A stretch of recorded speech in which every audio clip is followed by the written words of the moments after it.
your limbs to your Timbs. Get down. But whatever you do, hey, don't funk with my groove. Whatever you do, don't funk with my groove. Slow me down. I'm running, I tripped and I am stumbling down.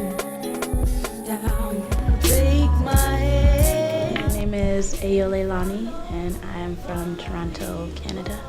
I am the founder and co-director of 88 Days of Fortune.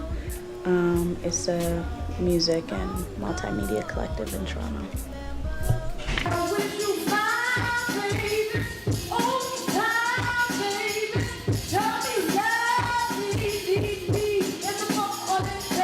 I had this reporter ask me a couple years ago, like, how did I feel about being queer in the urban community, and if I felt like it affected me at all. And this was the point of when I had just come out. And I was like, no, it doesn't change. Everything's cool. I surround myself with people who are cool and who don't judge and things like that. But you'll always challenge somebody's point of view, right? Regardless if you think they're your friends or whatever. So it definitely changed. It definitely was like, it went from like, I want to work on music with you because I think you're cute or whatever. Maybe we can I can mac on you or whatever, to, oh, you're very visibly gay. Maybe I'm not gonna, this is not worth my time or whatever. Which at first I took like really hard. I was like, at first I denied it, and then I was like, no, I think this is actually happening. And then I joined, as a solo artist, that was happening, and then I joined Abstract Random, which is a group with 2 other females, queer, political, activist, dub hop, and I just stopped caring. I'm starting out as a 14-year-old who wanted to build a studio. I understood there weren't any girls around who were doing anything like me. And I knew I could use that as an advantage, but I knew that if I just used my talent to my advantage, then, I could be confident that people were working with me because I put out good quality stuff, I never wanted to make it about the fact that I was a female, my sexual preference. I've always just tried to make it about music and nothing else.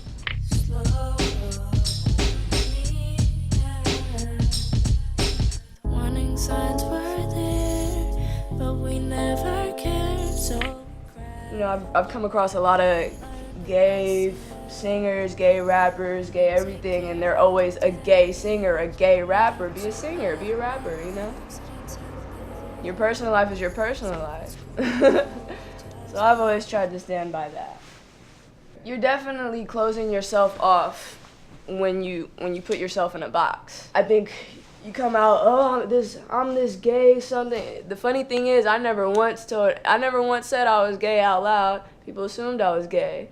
I did an LA Weekly article, and the covers, odd girl out, the gay, da-da-da. I never told them to do that. The interview was about the internet. That interview was about music. I was upset when I saw that. Because I've always tried to just make it about music, Never give anyone an excuse to like me for anything other than music. Because that's what I'm passionate about. I think if you close yourself off when you come out as a gay artist, my songs are totally ambiguous. I try to make my songs really like vague, so you can relate to it no matter what your sexual preference is. turn up whatever you do and check your back.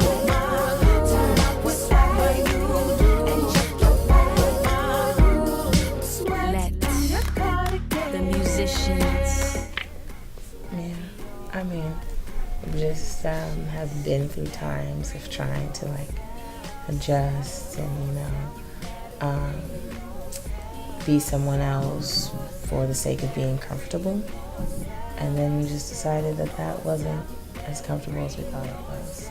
And it's just, if you make mistakes being yourself, at least you're being yourself and true to yourself and what you're feeling, rather than pretending to be someone else and making mistakes as someone else. So I'm a queer artist, queer filmmaker. I also do performance art and have done installation work and things like that. And I think of myself as a queer artist, but not all of the work I do is explicitly about queerness, but I think it's always informed by like my experience of queerness. Oh, guilty. No, nothing left to prove. Been in denial, put on trial. I testify to the truth. I am not like, I'm kind of chill in general. So I'm not like waving flags and stuff, but I don't really wave flags for anything. So hasn't,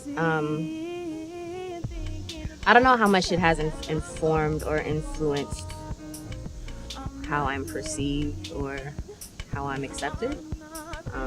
I think more so, I think people just in general kind of don't know what to do with me. Acting in general, that world is very tailored and boxed anyway.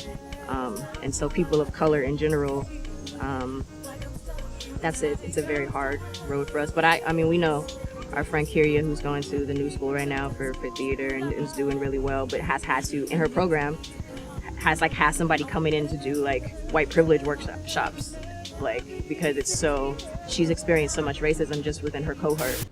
It's hard to know what's gonna work, you know? You never know what's gonna work until you try out a few things. So I think the right steps are being taken. I think publications and blogs and stuff like this are great, you know, and I think it shows awareness. I think people need awareness. But I also think, you know, it's great for me. I feel honored to be able to come onto this, you know, web series and say, you know, make it about your art. Make it about your work.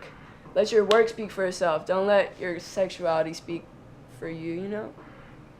And I think if more of us took that advice, we'd be, you know, it'd be a wrap. We'd be taken over. You know, we'd be less worried about, well, I'm trying to make them understand, like, I'm gay and I do this, like, I just want them to know, you know, like, just let them know that you're good at what you do, you know? They don't need to know all that stuff. What it do? What it do? I can't even do my speech right now. I don't even know these people. They're just black. They're just black. They're just black. And they think they're my friends. You know those Negroes. No.